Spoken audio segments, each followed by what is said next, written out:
5 kilometre का flyover बन रहा है एलिवेटेड, ये तो वो उसका काम शुरू हो गया। निश्चित रूप से लोगों को बहुत राहत होगी। लंबे अरसे के इंतजार के बाद गोविंदपुर के लोगों को अब जाम से राहत मिलने की खबर आ रही है। इस वक्त हम लोग कौवा बांध में खड़ा है और कौवा बांध से लेकर के रतनपुरा गोविंदपुर तक लगभग 5 किलोमीटर लंबी एलिवेटेड फ्लाईओवर का निर्माण आज से शुरू कर दिया गया है। अभी स्थल पर जो डीएसपी हैं अरविंद सिंह, ट्रैफिक डीएसपी हैं, उन्होंने निरीक्षण भी किया और साथ ही एनएचआई के जो अधिकारी हैं वो भी मुआयना करके गए हैं और आज जो है नारियल फोड़ करके और भूमि का कार्य जो है पहले दिन का कार्य आज स्टार्ट कर दिया गया है। और बताया जा रहा है कि लगभग 30 महीने का ये काम है, यानी कि 30 महीने तक ये काम चलेगा और गोविंदपुर के लोगों को एक सुंदर सा एलिवेटेड फ्लाईओवर 5 किलोमीटर का बन करके तैयार मिलेगा और जिसके बाद जो जाम की समस्या है उससे गोविंदपुर के लोगों को जल्द निजात मिलेगी। जो चीज़ें आप हमारे पीछे देख पा रहे हैं, जो मशीनें बड़ी बड़ी लगी हुई है, ये ड्रिलिंग मशीन है और ये ड्रिल की जा रही है। अभी फ़िलहाल इस रोड को पहले जो है उस हिसाब से बनाया जाएगा कि ऊपर 6 लेन सड़क बनाई जा सके और एलिवेटेड फ्लाईओवर बनेगा और जिसके बाद जो है गोविंदपुर के लोगों को जाम से निजात मिलेगी। फ़िलहाल हमने डीएसपी से भी बात की और जो एनएचआई के अधिकारी हैं उनसे भी बात की। उन लोगों ने क्या कुछ कहा पहले हम आपको वो सुनाते हैं। आप तो देखते आ रहे हैं कि हम जब से हैं तब से देख रहे हैं कि गोविंदपुर जाम की समस्या से परेशान रही है। हम लोग कई बार छोटा छोटा उपाय करके निजात दिलाने का प्रयास किए, लेकिन इसके बावजूद भी जो इसका मेन जाम की समस्या जो फ्लाईओवर से या ये एलिवेटेड रोड का है ना, 5 किलोमीटर का फ्लाईओवर बन रहा है एलिवेटेड, ये तो वो उसका काम शुरू हो गया। निश्चित रूप से लोगों को बहुत राहत होगी और उसी का काम जो एजेंसी है वो एजेंसी के साथ या सड़क विभाग वालों के साथ ट्रैफिक भी यहाँ देख रही थी कि इनके द्वारा क्या अरेंजमेंट किया जा रहा है ताकि किसी तरह की दुर्घटना नहीं हो और जाम की समस्या नहीं हो। थोड़ी समस्याएं तो होगी, रोड पे काम हो रहा है तो, लेकिन हम लोग ये सुनिश्चित कराएंगे कि किसी भी परिस्थिति में दुर्घटना नहीं हो। उसी के दृष्टिकोण से हम आज मुआयना कर रहे थे एजेंसी के साथ और जो आवश्यक दिशा निर्देश था कि दुर्घटना नहीं हो उससे संबंधित या जाम नहीं हो उससे संबंधित, वो हम लोग डिस्कस कर रहे थे और उस संबंध में निर्देश भी दिया गया है। सर, कौवा बांध से रतनपुरा तक की फ्लाईओवर बनने वाला है। अभी फिलहाल दिशा निर्देश आपने क्या दिया, क्या देखा स्थल पर? आप देखेंगे कि पहला जो इनका पिलर है यहाँ से लेके 800-700 मीटर की दूरी पे है, वहाँ से पहला पिलर इनका है।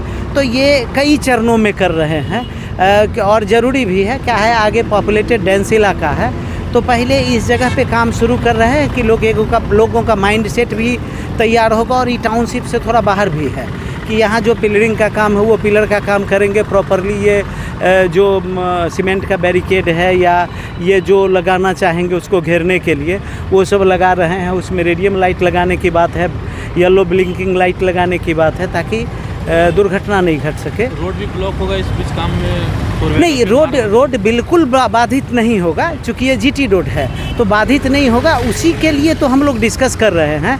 इनके द्वारा आप देखेंगे अभी तो साइड से निकाला भी गया है कि वो सर्विस रोड को मेन रोड के रूप में यूज करेंगे और कुछ पार्ट इसका जितनी चौड़ाई इनके पिलर का है उस चौड़ाई से 1 मीटर 2 मीटर आगे करके ये जगह को ब्लॉक करेंगे, बाकी जगह को ये फ्री कर देंगे ताकि ट्रैफिक जो गाड़ियों का आवागमन हो वो बाधित नहीं। जवानों को और प्रतिनियुक्ति की जाएगी ताकि लोगों को सहूलियत? नहीं, निश्चित रूप से उसमें हमारी बात एजेंसी से भी हुई है। एजेंसी अपना मैन पावर लगाएंगे और उनको मॉनिटर करने के लिए आवश्यकता अनुसार हम ट्रैफिक बलों की भी प्रतिनियुक्ति करेंगे। सर, एक सवाल इसमें और है कि आगे में जो ट्रैफिक लाइटें लगी हुई है उसमें लाइट ब्लिंक नहीं करता है? इसमें कई बार एनएचआई से हम लोग बात किए हैं, वो प्रॉपरली या तो सिस्टम में कुछ गड़बड़ी है कि वो कभी लाल जलता है तो लाल हम फिर एनएचआई वालों से बात कर रहे हैं कि उसको या तो हम ब्लॉक ही करवा देंगे, परमानेंटली ब्लॉक करवा देंगे ताकि लोगों को कन्फ्यूजन नहीं हो।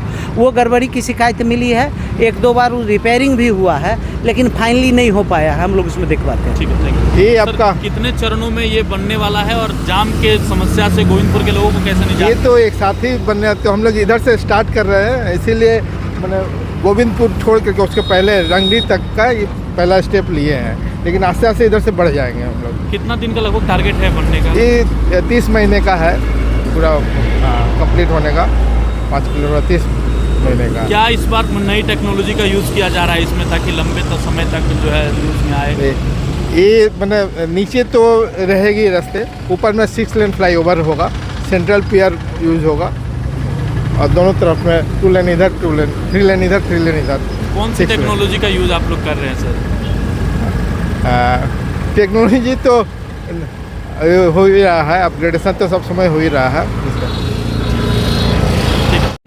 तो जैसा कि ट्रैफिक डीएसपी अरविंद कुमार सिंह ने बताया कि ट्रैफिक व्यवस्था को सुदृढ़ करने के लिए वो लगातार प्रयास कर रहे हैं और जो एलिवेटेड फ्लाईओवर का काम शुरू हुआ है, ये कहीं ना कहीं ट्रैफिक डीएसपी के ऊपर एक बड़ी जिम्मेवारी मिली है उनको। पूरे व्यवस्था को लगभग जितने भी दिन ये काम यहाँ पर काम जो है चलेगा, उनकी देख रेख में चलेगी। ट्रैफिक की जो तमाम चीज़ें हैं उनकी जिम्मेवारी उनके ऊपर है और उन्होंने बताया कि अगर एक्स्ट्रा फोर्सेस अगर नियुक्त करनी पड़े, ट्रैफिक पुलिस के जवानों को अगर नियुक्त करनी पड़े तो वो भी किया जाएगा। और साथ ही ये हाईवे है, नेशनल हाईवे है, तो यहाँ पर जाम की समस्या काम के दौरान नहीं लगेगी। और अगर कोई भी चीज़ की तकनीकी समस्याएं आती है तो उससे निपटने के लिए ट्रैफिक पुलिस, धनबाद प्रशासन और NHAI जो है वो मिल करके काम करेंगे। और जो इंजीनियर थे NHAI के, जो एग्जीक्यूटिव इंजीनियर थे, उन्होंने भी बताया कि जो काम है वो नई तकनीकी के अनुसार किया जाएगा और नई तकनीकी का प्रयोग करके इस एलिवेटेड फ्लाईओवर को बनाया जाएगा और गोविंदपुर के लोगों को ये फ्लाईओवर सौगात के रूप में मिलेगी।